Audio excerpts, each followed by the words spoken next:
আসসালামু আলাইকুম। গত 2 দিন যাবৎ দেখতে পাচ্ছি জোয়ারের পানি আস্তে আস্তে আমাদের বিলে প্রবেশ করছে। যেহেতু বিলের মধ্যে বড়সড় একটা পুকুরে আমরা মাছ চাষ করেছি বা মাছ ছেড়েছি এখানে, তাই আমরা চিন্তা করতেছিলাম যে বিলের পানি কোনোভাবে আমাদের পুকুরে যেন ঢুকে না যায়। পানি ঢোকার একটা সম্ভাবনা আছে, এর কারণ হচ্ছে এই পুকুরের একটা পার একটু নিচু, তাই ওই পারটাই আমরা সুন্দর করে নেট দিয়ে দিব, যাতে করে এখান দিয়ে পানি ঢুকলেও মাছগুলি যেন এখান থেকে বের হতে না পারে। যেহেতু আগে থেকেই প্ল্যান করে রেখেছিলাম যে এই পারটা আমরা নেট দিয়ে আটকিয়ে দিব, তাই আগে থেকেই আমরা নেটটা আনিয়ে রেখেছি। তাই ওই নেটগুলি নিয়ে আমরা চলে এসেছি পুকুরের পারে, অর্থাৎ বিলের মধ্যে।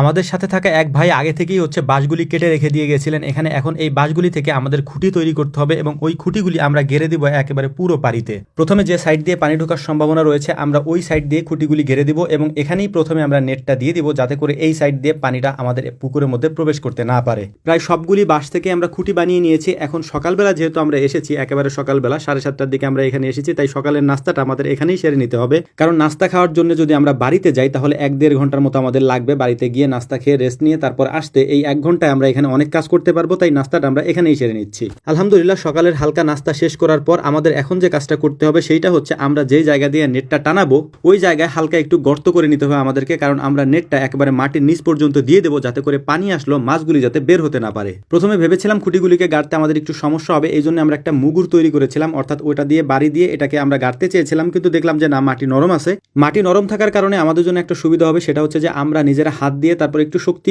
প্রয়োগ করে তারপর এটাকে গেড়ে দিতে পারবো। কিন্তু যদি মাটি নরম না থাকতো তাহলে আমাদের শাবল দিয়ে এটাকে খুঁজতে অনেক সময়ের প্রয়োজন হতো, সেইটা আর আমাদের লাগেনি। আলহামদুলিল্লাহ, আমরা যে দুইজনে মিলে ধরে তারপর আস্তে করে একটু শক্তি প্রয়োগ করে এটাকে মাটির নিচে গেড়ে দিচ্ছিলাম। খুঁটিগুলি গাড়া শেষ হয়ে যাওয়ার পর আমরা একটু রেস্ট নিচ্ছিলাম, কারণ প্রচন্ড রোদ, এত বেশি পরিমাণে রোদ যেটা আসলে বলে ভাষায় প্রকাশ করার মতো না। আমাদের একেবারে অবস্থা খারাপ হয়ে যাচ্ছিল গরমের মধ্যে কাজ করতে।